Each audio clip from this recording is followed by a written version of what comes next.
everyone, and welcome back to Epic Randomness. My name is Branson, and this week is Kraken Week.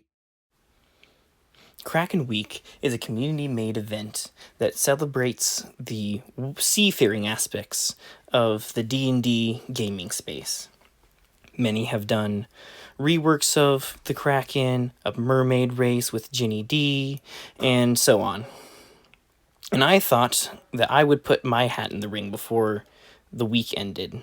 As it turns out, I had the perfect idea for a Kraken Week video already planned without even trying. Which subclass for the 12 main classes is the best subclass flavor-wise for a seafaring campaign? This means that I'll be looking at every subclass that has anything that could possibly be related to water, or the sea, or the storms in general, and we'll be listing them off so everyone who hasn't thought of the idea can get it now. Now, of course, it's easy to take a barbarian and make it be like a Viking, which would be very fitting for a seafaring campaign, but we can take it up a step further with the perfect subclass, honestly, the Storm Herald Barbarian.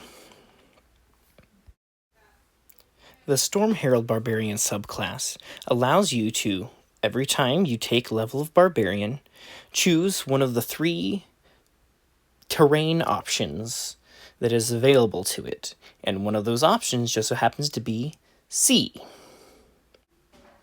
The sea aura for the Storm Herald Barbarian gives you lightning damage, lightning resistances, and even a wave-like effect that you can use during battle. This one is nice because, well, it's perfectly sea-themed, but also, if you need to be more useful during a campaign and you need to choose something besides just the lightning options, when you take a level, you can choose the desert or tundra options and still have uses for your subclass. Next up is the Bard, and I'm pretty sure anyone who knows the Bard subclasses could think of at least one of my suggestions, because I do technically have 2 here. The 2 I chose are the College of Swords Bard and the College of Valor Bard. These 2 are both martially focused bards, with the College of Swords being more specifically about, well, the blade in general, and the College of Valor is more about general combat overall. It's very easy to flavor one of these bards as some sort of sailor or swashbuckling pirate. And good news for those of you with stage fright, you don't even have to sing for this one. Their whole point of the college is combat, not necessarily other more traditional arts. Next up is the Cleric, and this one was pretty simple because we have the Tempest Domain Cleric. This domain is all about the sky and storms, thunder, and lightning. And storms are often a very big part of the sea. Jeremy Crawford, in the recent video talking about the Circle of the Sea Druid, more on that later, mentioned when it comes to making a sea-based subclass, you don't want them to be stuck with only sea-based things, so Storm is a good way to go. Up next is the Druid, which was a little more tricky, because for this one, I'm not exactly counting the new subclasses that are coming out in the 2024 Player's Handbook. I feel like if I were to do that, I should just stick to all the ones that are in there, and that gives me less options to use with currently. So, Sea Druid, of course, will be the best one, but the next best ones I have are either the Circle of Stars Druid or the Circle of the Land/Coast Druid. The logic I used for the Circle of Stars Druid isn't necessarily the most concrete, but the thing I thought of was how sailors would use the stars at night to guide their way. So it just made sense that maybe there's a Circle of Stars Druid somewhere on a ship that uses it to guide their crew through the sea. And the Circle of the Land Coast option was pretty easy. The coast is a part of the ocean. It's the area between land and water. Of course, it's funny because in the new rulebook, the coast is not an option for the land druid, but it's fine because the land is overall better now. But yeah, that one makes the most sense. Sea is best. If you're playing with new ones, if you're going with old ones, you could go with coast, but I'd kind of rather go with stars. Now, the fighter was tricky because it doesn't have really much of anything in the way of a proper sea-based subclass. You could take any fighter and say they were a sailor on a ship and be a swashbuckler of sorts, and it works well enough. The closest thing I could think of was the Rune Knight fighter. The Rune Knight is probably the shakiest one on this list, but it has the Storm Rune option. I mean, only at 7th level, but you can use the Frost Rune before then, which, I mean, they don't give the most sea-like abilities, but, you know, cold and storms make the most sense with it, so it can work. That's just really my only choice. All the other ones, you can kind of just reflavor. And next up for the monk, we have the subclass that answers the question, what if Jack Sparrow was a ninja? That's right, we're talking about the Way of the Drunken Master subclass for the monk. This monk is all about deceiving your opponents into thinking that you're throwing your punches recklessly, when in fact you are throwing them very specifically. And while you don't have to be intoxicated to use the subclass, you can say it however you want. So this kind of works as a perfect Jack Sparrow, drunken pirate type aesthetic if you want to play a monk on your seafaring campaign. Next up, we have the Paladin. This was another tricky one. It doesn't really have a specific subclass for seafaring. The Ancients is nature-based, but not really sea-based. So I chose a different one, the Oath of Conquest Paladin.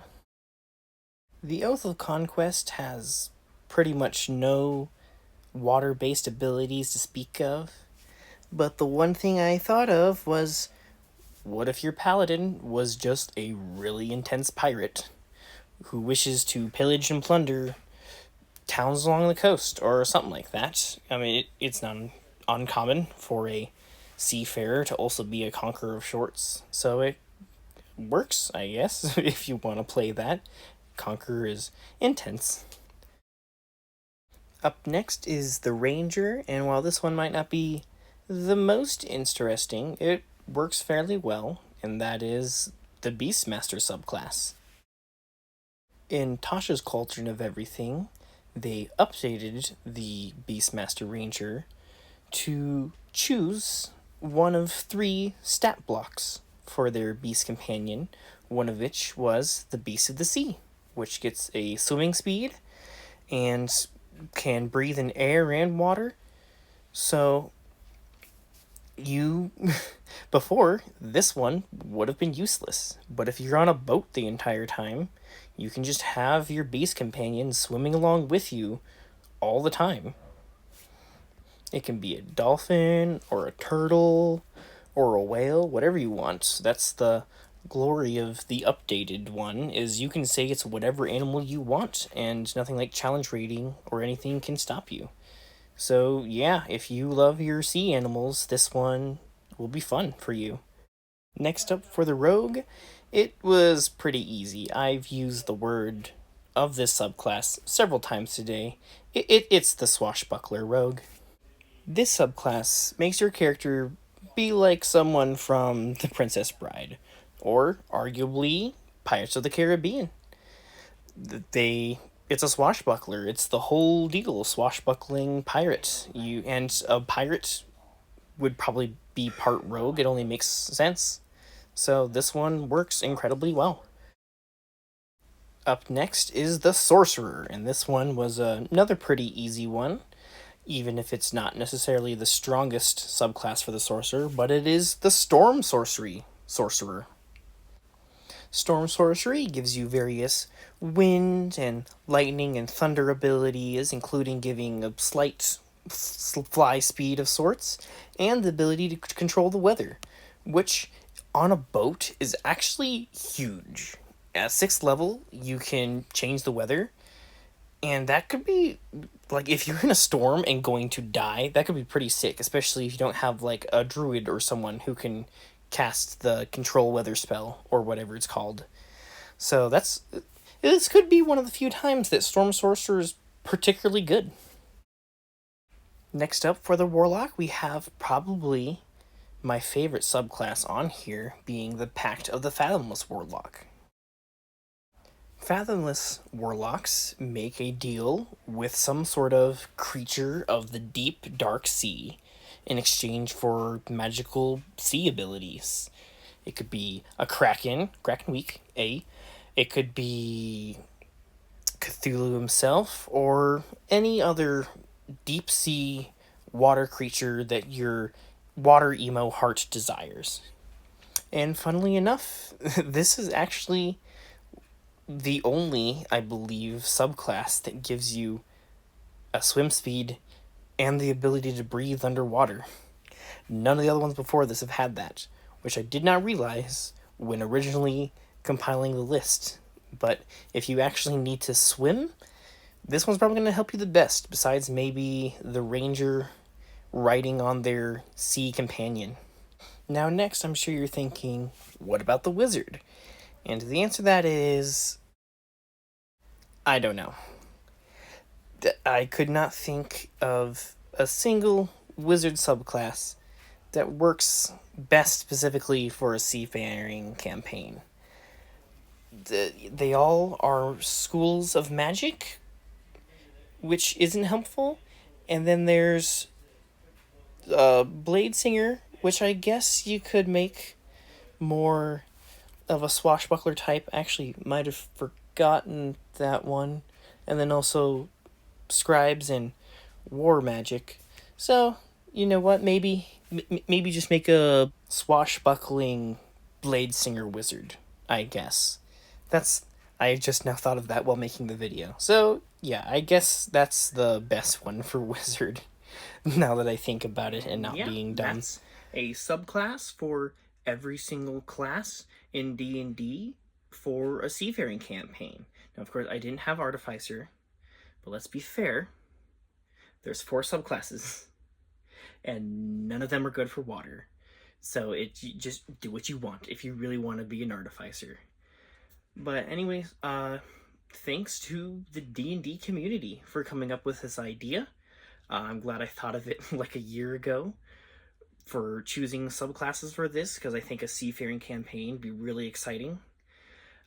Ginny D, one-shot questers eventually, Treant Monk, the Jin dudes, all of them making this thing happen. And I hope you all had a good 4th of July, Kraken week, and I will see you guys next time.